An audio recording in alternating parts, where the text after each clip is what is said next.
Adlaw Davao del Norte ani ana mga nag-unang katikaran dinhi sa atong probinsya. Kini si Billy Dulatre ug kini ang Davnor karon. Davao del Norte District Jail nagpahigayon og COMELEC registration alang sa mga inmates. Mga kanhi rehistradong inmates sa ilang lungsod i-transfer sa Tagum City.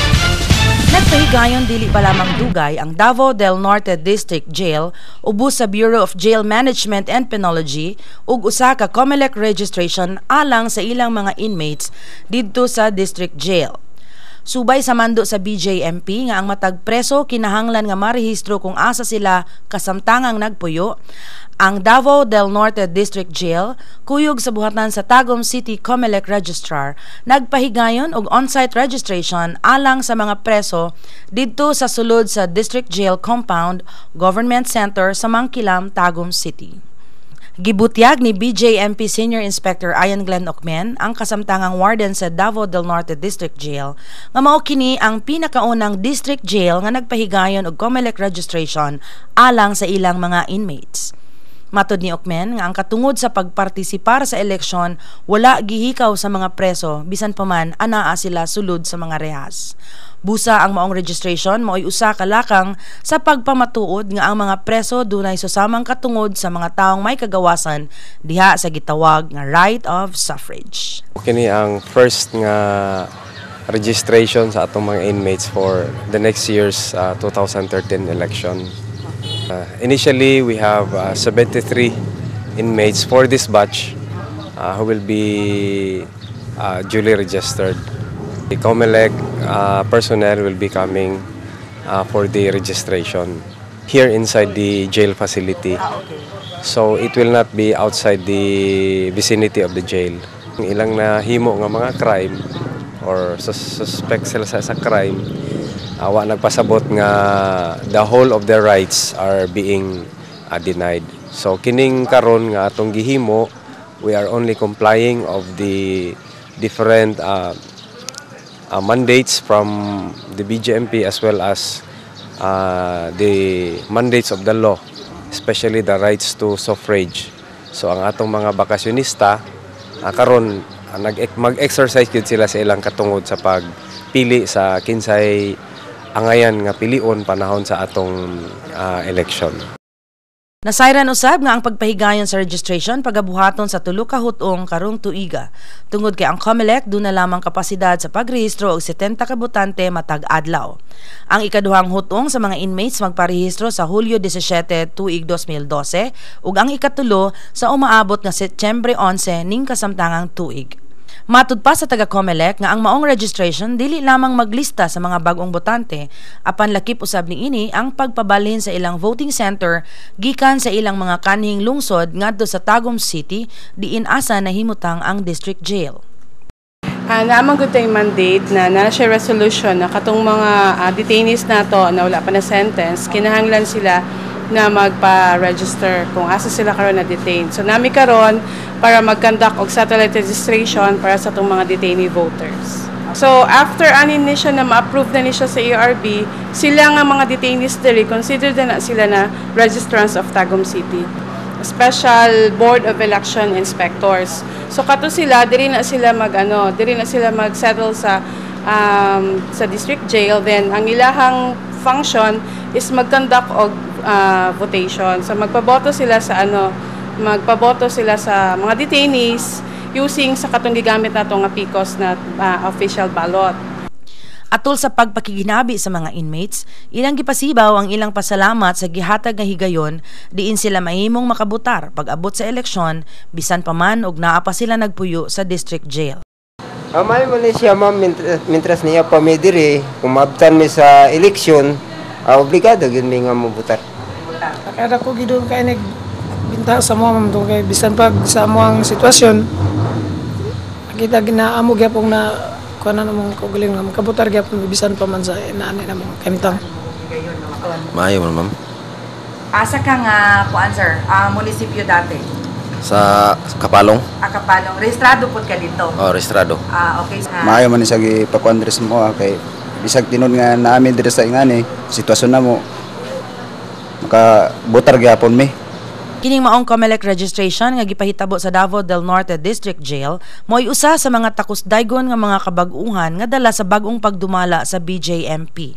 Si Warden Okmen sigurado kaayo sa pagpatuman sa mga kabag-uhan sa District Jail tungod kay siya nagatuo nga ang mga inmates sa Davao del Norte District Jail dili sama sa mga mabangis nga mananap nga kinahanglang kulungon apan mga tao nga nasayop nga kinahanglan lamang pantunon.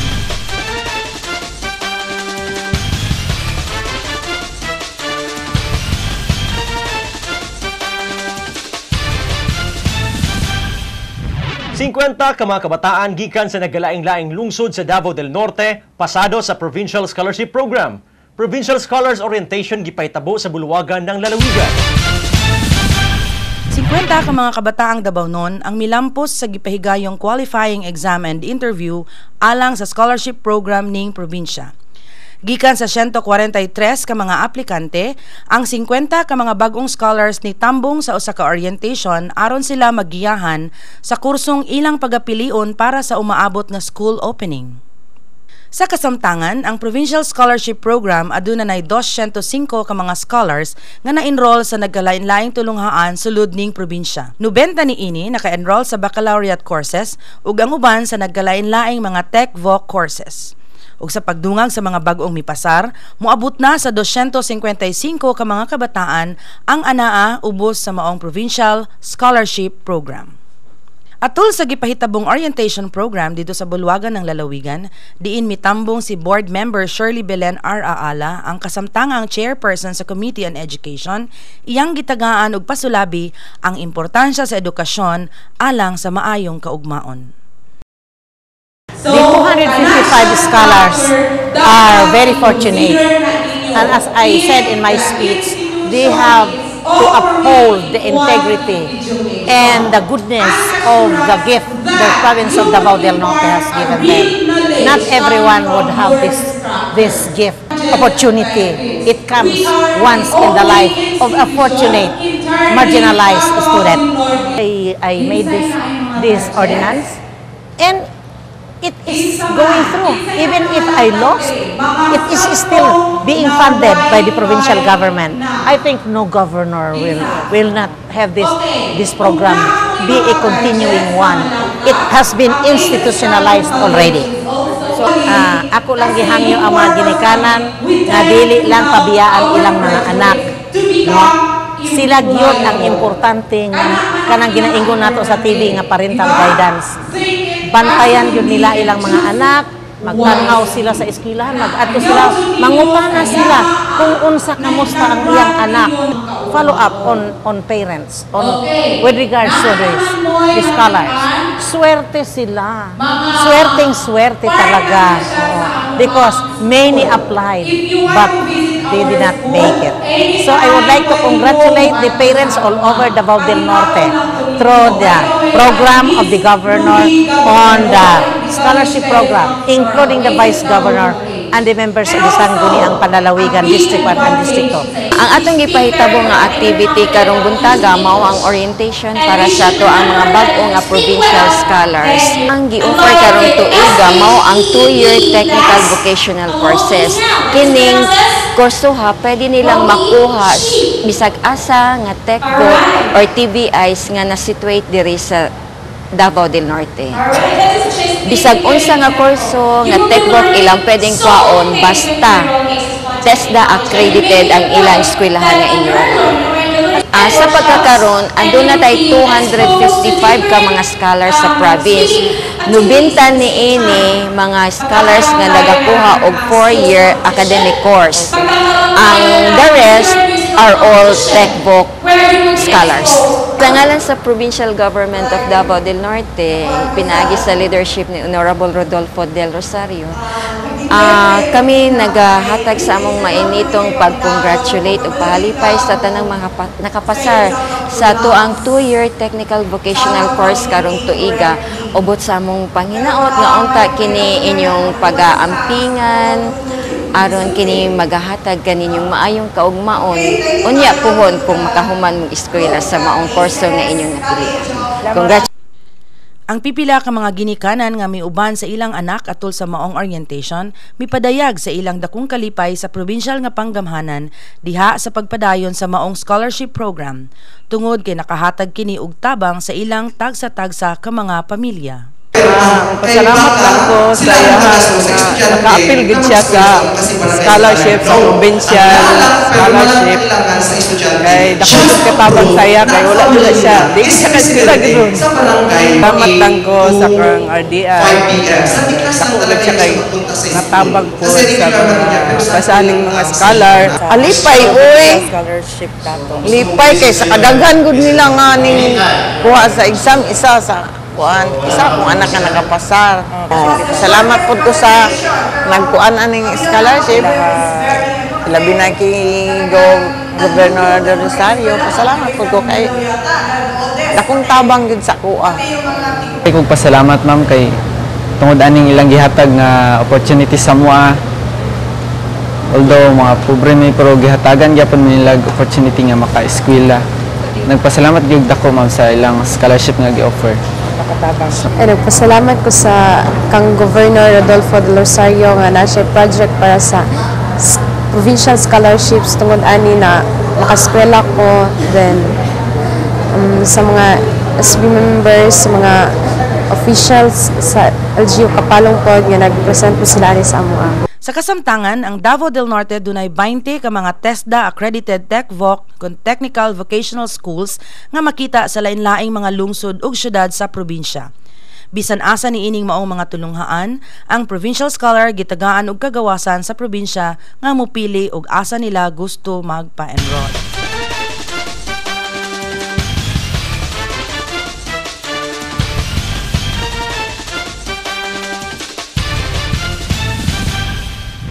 Mga katawhan sa Barangay Cambanogoy, lungsod sa Asunsyon, nagtinabangay sa pagbuhat sa usa ka multi-purpose dryer.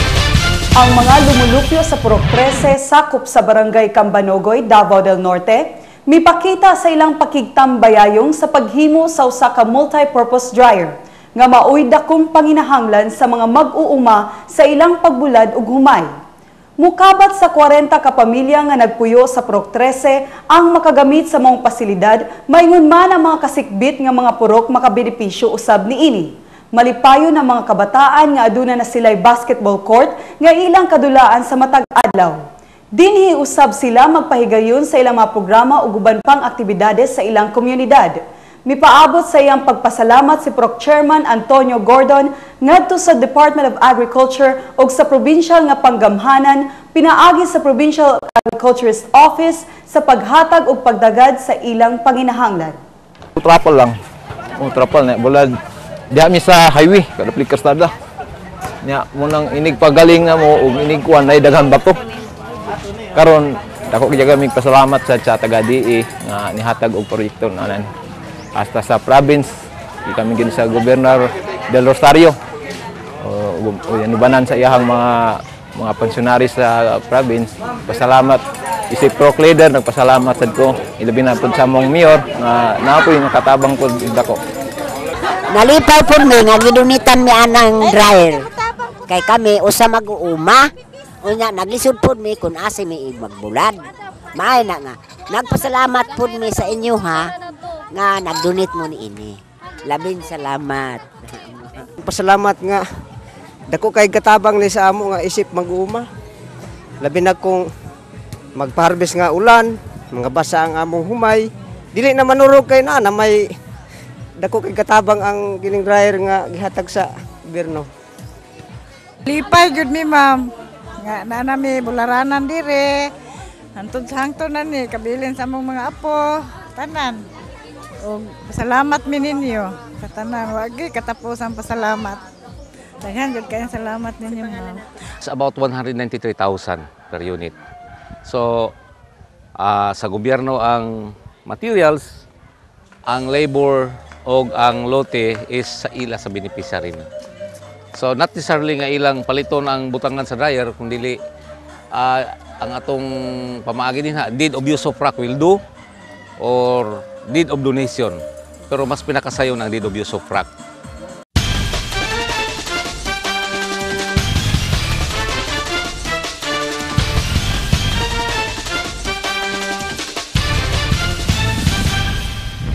probinsya sa Davao del Norte pinaagi sa Provincial Planning and Development Office midawat og mga modernong himan alang sa pag-survey gikan sa Australian government kon AusAid. Para mapunuan ang kakulangan sa atong probinsya, naghatag og gadget pang survey ang Provincial Roads Management Facility kon PRMF kang Governor Rodolfo P. Del Rosario sa Provincial Planning Development Office Conference Room. Pinaagi kang Mr. Emmer Montejo, usa ka miyembro sa Geographic Information System kon GIS. Gihatag sa PRMF ICT ang duha niini ka gadget apil na ang ilahang mga softwares. Sa amahan sa atong probinsya, Governor Del Rosario, kini pinaagi sa programa sa Australian Government o AusAid. Makita pod ang presensya ni PRMF Provincial Coordinator, Ms. Gemma Boreros, Provincial Planning and Development Coordinator, Engineer Josie Jean Rabanos, ug ang GIS team sa maong presentasyon. Nang hatag ang PRMF ICT ug usa ka Trimble Net R9 ug duha ka Trimble Juno SR rover, lakip na ang ArcGIS software nga makatabang yun pagtrabaho sa mga empleyado sa probinsya. Ang tanan gihatag na gadget nagkantidad 5 milyon ka peso. Bago pa manghihatag ang maong mga butang, naghimo na ang gobyerno sa Davao del Norte ug GIS team nga mao'y gitagaan og dakong responsibilidad para magamit ang mga gadget. Ang grupo gipangunahan ni Engineer Lilia Idig o gilangkuban sa mga pinili niini gikan sa mga nagkalaing-laing departamento, apil na ang Provincial Planning Development Office, PEO, PAGRO, PENRO ug ang PASO. These are global positioning system nga gidonate or gihatag sa PRMF AusAid through Coffee International kaning mga equipment nga gamit natin sa pag-survey. This is surveying equipment that get data from the satellites.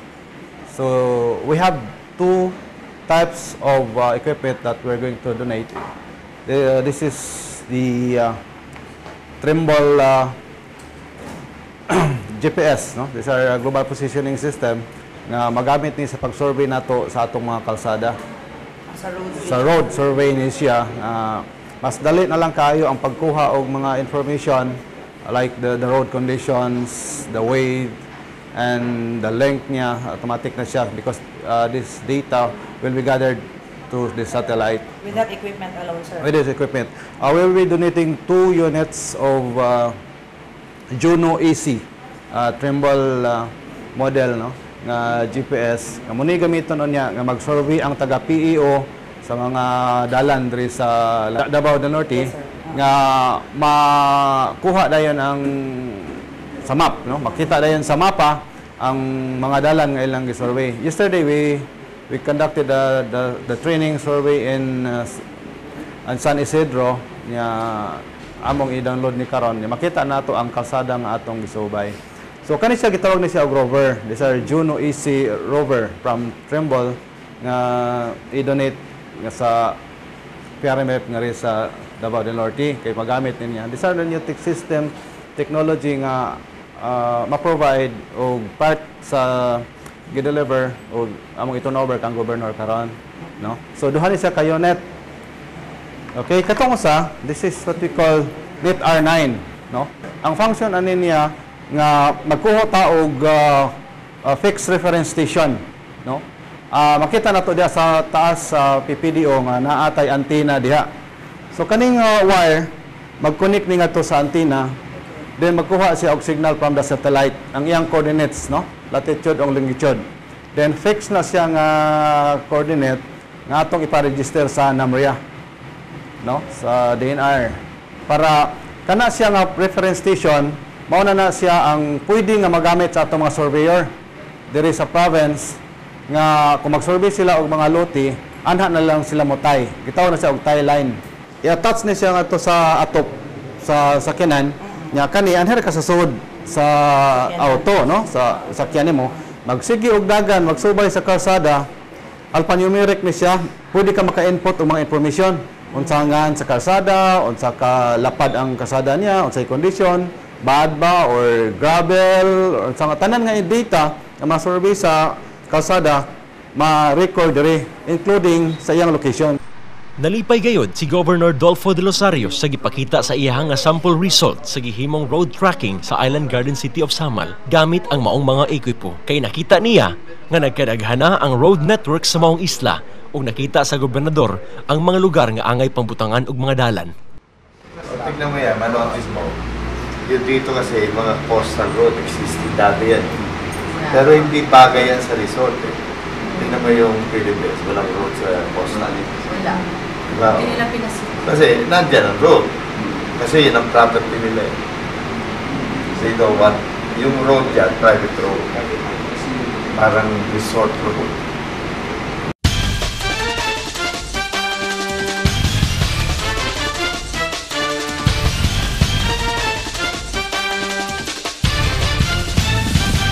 Mao kadto ang mga nag-unang katikaran dinhi sa probinsya sa Davao del Norte sa ngalan sa atong gobernador Rodolfo P. Del Rosario, Vice Governor Victoria Babysoy Baguio Jr. ug sa atong mga board members kini si Billy Dulatre ug sa sunod higayon dinhi sa atong programang DavNor karon.